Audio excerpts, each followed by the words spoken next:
Welcome to Eastern Lens, the weekly news magazine of East Post. Today, everyone is looking at the outcome of the the summit that took place in Alaska's Anchorage, which the Americans called Pursuing Peace. So the Pursuing Peace Summit it drew a lot of hullabaloo all over the world, and everyone was looking at it, thinking that what will be the outcome, because this is a summit after like 4 years where the American and the Russian presidents were meeting for the first time. And when Donald Trump started talking about meeting Vladimir Putin in this meeting, he was insisting that he will bring forward a solution to the Ukraine conflict. And everyone was looking forward to it because this 3-year-long conflict has drawn the world into a lot of crisis, especially for the West, who have been funding this war, who have been supporting Ukraine, but have not been receiving any results.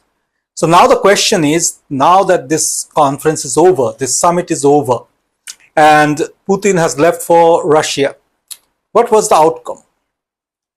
For over 11 hours, American and Russian journalists waited for the outcome of the meeting. They were waiting at the press lounge and they wanted to speak to both of the leaders, wanted to ask them questions. But the 12-minute long press conference that took place there, neither of these leaders took any questions. They ended the press conference abruptly, only after delivering their messages. So if you even listen to what these leaders said, you can come to the conclusion of the meeting very clearly, very easily. Now, on the one hand, there is Donald Trump, who says that we have not reached there, but we will be reaching there. He expected that Russia and America will be able to solve the problems, solve the Ukraine crisis. And on the other hand, there was Vladimir Putin, who sounded very confident, who said that they are going on a very good direction, and who emphasized more on improving America-Russia ties rather than ending the Ukraine conflict right now. Mr. Putin has been emphasizing that they will build up this mechanism through which Russia and America's trade will improve, because there are a lot of possibilities and other aspects of developing economic ties. But if you listen to Mr. Trump, he is still not clear what did he want and what he has achieved after this summit. Now consider this. Just a week before this conference, this summit, Mr. Trump was emphasizing that his negotiation skills are so good that he would be able to solve this Russia-Ukraine conflict. He will be able to bring an halt to this conflict. Now, coming back to August 15th, the press conference before Mr.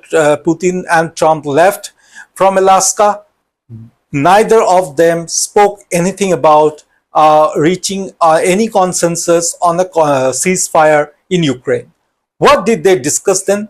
They discussed that they will meet again, that they have started a process, they have started breaking the diplomatic ice and the relations that deteriorated due to Biden administration's miscalculations. They're trying to resolve that. And if you see Mr. Putin, he has emphasized, he has reiterated that America-Russia ties were deteriorated due to the misdemeanors of the Biden administration. He has again reiterated that if Trump was the president, then the situation would have been different. For Trump, he could only do one thing: he could nod. He could acknowledge to what Putin was saying. So in a nutshell, if you see this entire summit, the Pursuing Peace Summit, it has achieved a lot for Russia except for peace. For Russia to accept a ceasefire deal is to accept first a scenario where its security will not be challenged, it will not face any kind of security threat from the NATO's eastward expansion, which the Americans are not in a position right now to guarantee because the Europeans are not supporting Mr. Trump on this.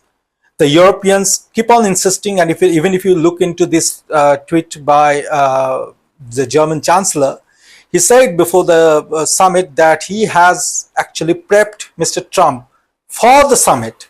So they are all acting as if Trump was representing them, and they have taught and schooled Trump about what is to be said, how Putin should be dealt with, etc., etc. So on the one hand, the Europeans have an expectation that Trump will help forward their cause, and on the other hand, Trump has this expectation that this ceasefire should come so that he can have his Nobel Prize nomination go unhindered, unchallenged. So because this will be a biggest achievement for him in his Nobel Prize Peace Prize bid. So the person who is actually exploiting the situation is Vladimir Putin here, who has insisted on in expanding Russia-US relations, who has spoken about expanding business ties, who has said that we will take forward these discussions to Moscow. And by putting this ball into the court of the West and US, he has emerged as the sole winner from this Pursuing Peace Summit in Alaska. Now here is this article that we have written on this. This gives you a very deep analysis of what has happened there and why this summit failed to achieve the bigger goals of American administration. Rather, it helped the Russians to leverage it and put forward their views and their points, which actually turns out to be a diplomatic victory for Russia. You can read this article, share your comments below. And if you want to get more such geopolitical contents, follow us and subscribe to our channel. Thank you.